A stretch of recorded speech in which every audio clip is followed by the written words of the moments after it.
similar situation coming up this week with a road trip up to Central? No, I have not talked to him specifically about that, but there are several things that, as the weeks start to unfold, that we need to address our team about, and obviously playing well in cold weather,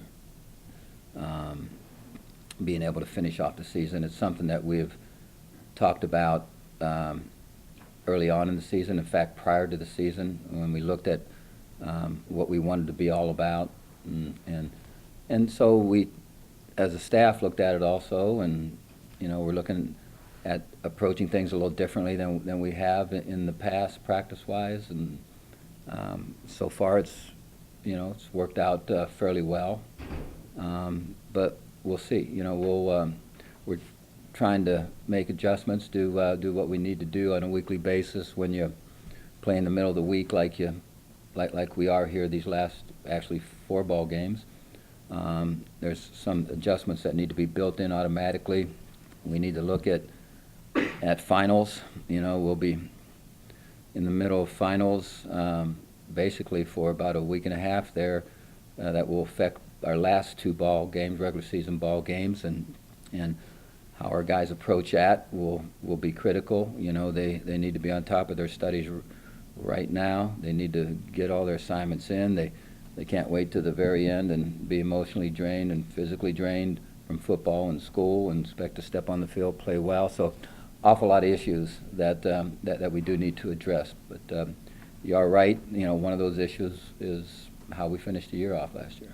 You guys be flying up, and will you guys fly up Wednesday after class? Will you fly up Wednesday morning? How does the schedule break down this week with the long trip? I'm not sure. I think the flight leaves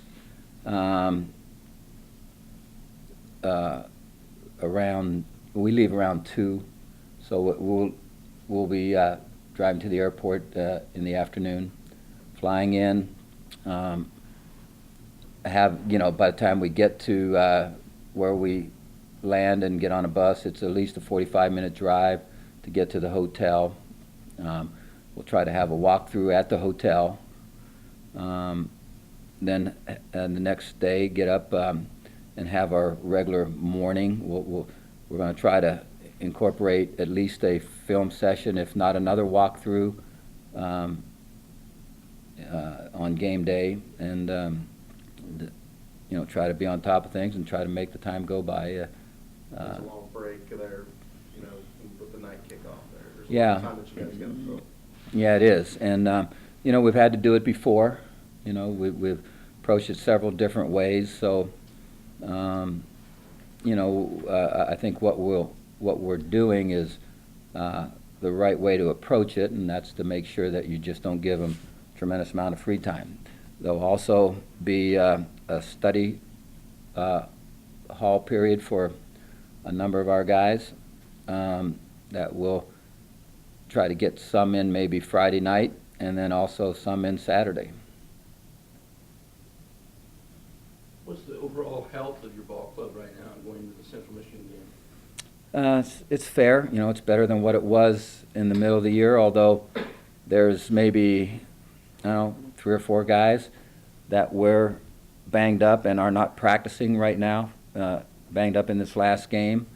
Hoping to be able to get all of them back, but we'll see.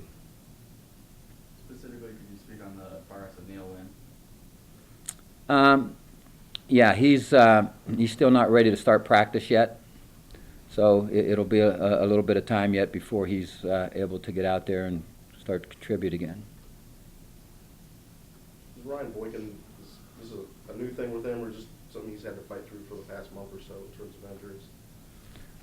He's had a couple things that have been bothering him, from a toe to an Achilles, I think he's probably in pretty good shape right now, but Ryan's the kind of guy that never complains, just keeps things to himself, plays through injuries, and sometimes he's got something you don't even know about, so and I like that in him in terms of his toughness. Obviously, those kind of guys, that that keep themselves on the field are critical to have in your program in order to be successful. What can you tell us about Central Michigan? They're a young football team. As I looked at the depth chart list that I was given, looked like one senior on offense, maybe 2 to 3 on defense. So very young football team, certainly building for the future, but they're not looking at it as down the road because they got their guys playing well right now, and a lot of young talent that I think just keeps getting better and better game by game for them. And so, got excellent receivers, throw the ball well. Defensively, has been a team that has given up some yards, but yet, is a team that when you look at them on film, you don't just see that. They look aggressive. They move around well. So I think it's a good young football team that'll play well and play hard. Coach, looking at your roster, you only have one player from the state of Michigan. Joe Stefanski. Yep. And then 10 of the other schools have more recruits, and 2 schools don't have any. What do you think about Central Michigan has a decent number of players that are in-state for them. What do you think about sort of the distribution of maybe talent in the Midwest and sort of why there might not be more recruits from Michigan on our roster? Well, we're the furthest southern school in the conference, and so they got to pass about every MAC school, except for Buffalo maybe, to get to us, and so you look at that, and obviously that's something that's built in,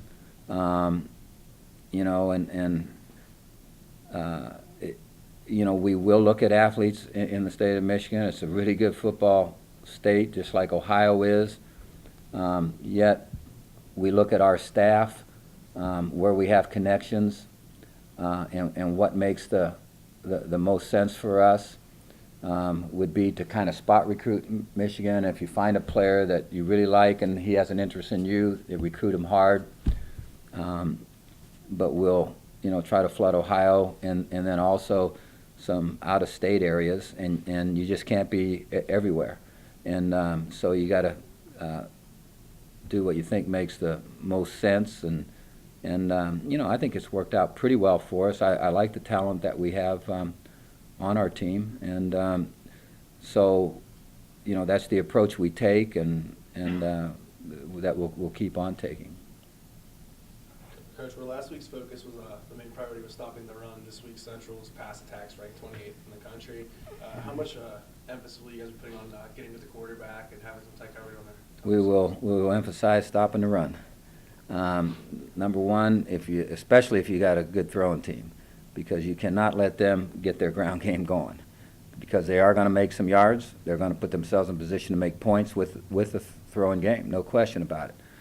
You don't want the ground game to contribute to that, and so we'll always try to stop the run first. But obviously, we're aware of their talent and how well they're throwing the ball. Excellent receivers and a quarterback that's a true drop back kind of quarterback and can put the ball where it needs to be put. So, they've always had really good throwing attacks at Central. They've had some outstanding quarterbacks. Of course, Lefevre was there forever, and so they have a history of being able to throw the ball and throw it well.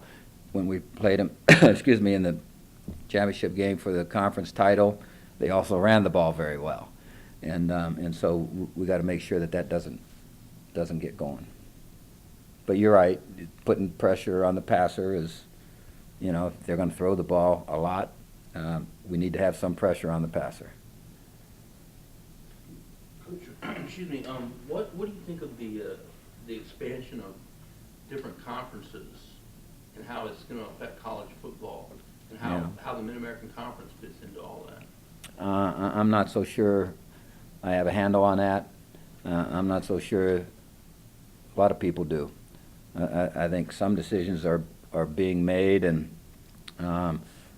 people are flying to different conferences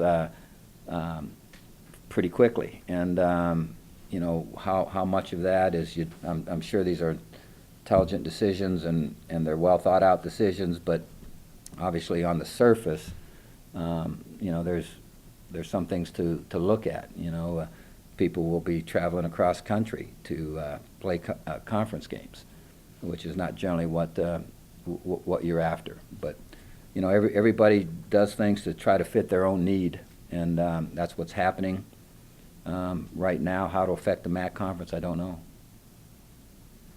You guys did a good job of holding Dante Harden out, limiting his reps early in the year. Does he look like a fresh back right now? When you looked at him and Pierce on the field at the same time, you could tell one guy was fresh, one guy was a little beat up last week. Yeah, I think Bernard probably came into the game banged up a little bit. You could see it on film where in the previous game he was slowed some, and I'm not sure what the injury is, but you know, he's a very tough, gutty performer, and so he played. You know, I don't know that we saw him at his best. You know, I think Dante was healthy coming into the game. I think that showed. He had to play through a lot through his career, and right now he's not practicing. But you know, he's a guy that can come off of injuries really quickly, and you know, so he should be fine going into this game. But he's had some nagging things, along with some serious things that have hampered him from time to time from high school to college. Would you agree though that in terms of like wear on the tires, he's got to be in pretty good shape if he can find Yeah. a way to get on the field? You know, there's not Yeah, a cumulative yeah. effect on him. You know, So he's this year good. he's not a big back, and yet he has a lot of collisions out there in the football field. But you look at the number of carries, I think on the year, and you know, it's not a back that we're just overworking to the point where coming down the stretch, you know, he should be fresh.